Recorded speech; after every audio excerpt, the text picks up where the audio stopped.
right, everybody, welcome. I'm Howie Howard from Mr. Furious Records. Today on Dat Fury Radio, we're press and play on Bike's 2004 album, How Is That Possible? A personal favorite of mine from the Mr. Furious catalog. If you haven't listened to the Mr. Furious Records 20th anniversary celebration, part 1 with Corey Kibler, go back and listen to that. This song is covered in that pod episode along with the first 12 or 13, I can't remember which, but 12 or 13 projects we released on Mr. Furious Records.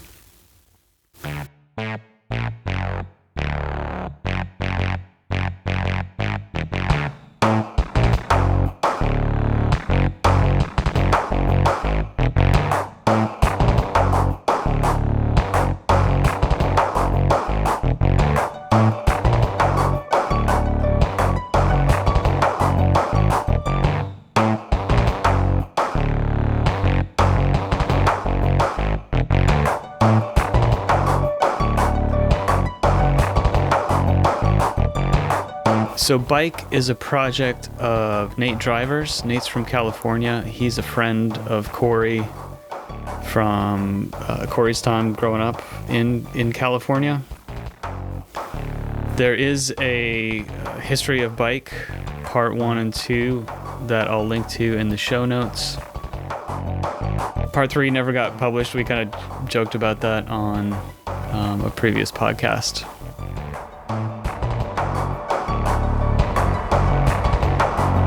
So Corey brought this project, Nate himself, and the Bike project to Mr. Furious as a potential release. I don't remember exactly how that happened or what the approach was, but it was a pretty easy yes from my perspective. I did master the record. One of my first, well, all the early Mr. Furious stuff is my first mastering work / art / engineering, whatever you want to call that. And I remember mastering it in the rented room I had in Minneapolis during my year there. Bed, studio computer, maybe a small table or desk, can't remember. Right on the lake. It was super nice. Great year in Minneapolis. We released it on December 23rd, 2004. At the time, I was driving back to Nebraska once a month, basically on a pretty regular schedule to see my girlfriend at the time primarily and my family. And I remember a lot of those drives listening to music straight through and listening to this record, How Is That Possible, specifically, a lot. Almost every drive, it feels like. In fact, I think on the blog I wrote little posts about what music I was listening to. And I will, if I can find those, I will link to those as well. We'll see how many times Bike shows up. I don't think I wrote a post every single time I drove, but I remember doing it a couple times, and I bet I can find that. In a way, I hadn't heard anything quite like this before. I guess I still haven't. That kind of... Nate's music, to me, feels like a collage. It feels like construction paper and aluminum foil and glue sticks in a really, really fantastic way. And he blends the sort of indie rock and electronic elements so seamlessly and so uniquely. It kind of makes it hard to talk about. I love every song on this record. I've listened to it front to back so many times. It's like a warm blanket to me. It feels handmade. One thing the vibes of this record kind of relate to is Dosh, who's a Minneapolis artist I was getting into around that same time and still love. In fact, at some point, I'm not quite ready to do it on Dat Fury. In the Long Play podcast, I was kind of gearing up to do a big ask and reach out to Dosh and see if he would maybe come on the Long Play. I'd like to get a few more weekly downloads on Dat Fury before I do a bigger ask like that. So, hey, like and subscribe and leave a rating, and you know how to do all that stuff. But that's another artist.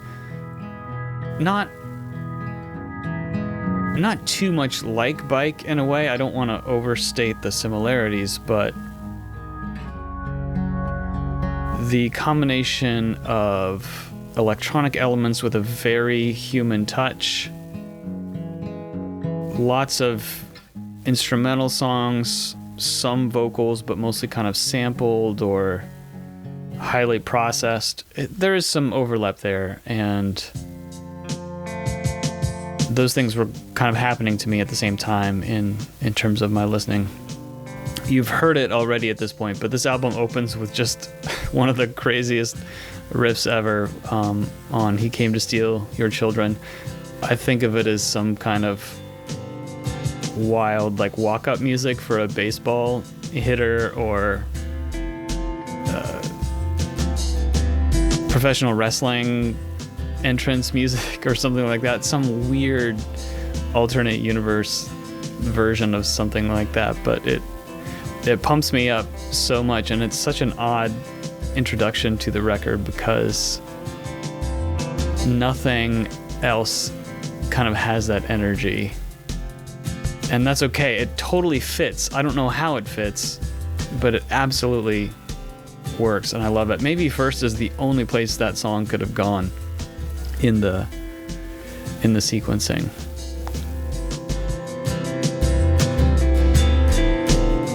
I don't know that I have things to say about every specific song because this album to me is it's one piece, and I always listen to the whole thing when I put it on, all the way to the end of Great Distances, the bonus track that Nate added to the project fairly soon after release. I don't remember exactly how that happened, but the album came out without Great Distances, and I think within a few months, maybe at maximum 6 months to a year, he came back with Great Distances. And in my list, I still list it as a bonus track, but in my listening, I just consider it part of the record at this point. It sounds cinematic to me, Great Distances. It sounds like the emotional climax of some type of profound indie film.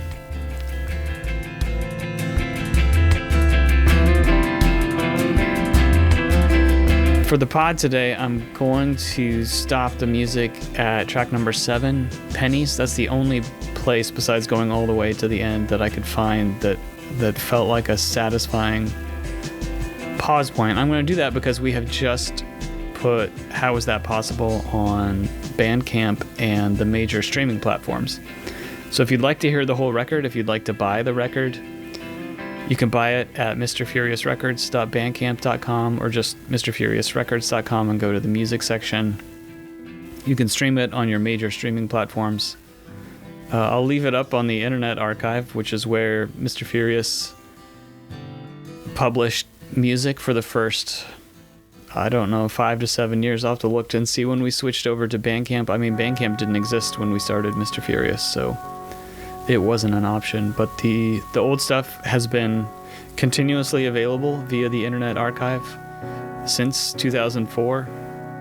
I've donated to the Internet Archive to help keep that amazing resource going. So you can always find it there. But I hope you'll check it out on Bandcamp.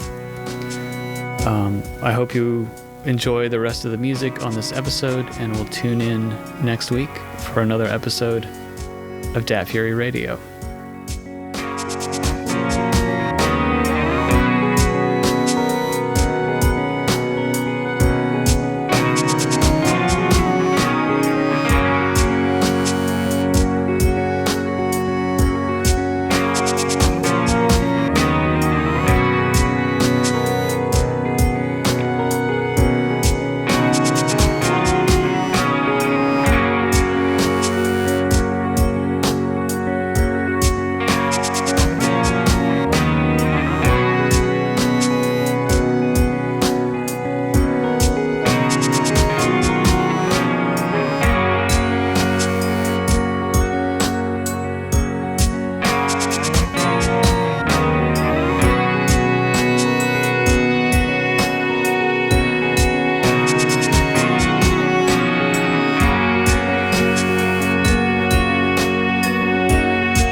Hitchhiker's Guide.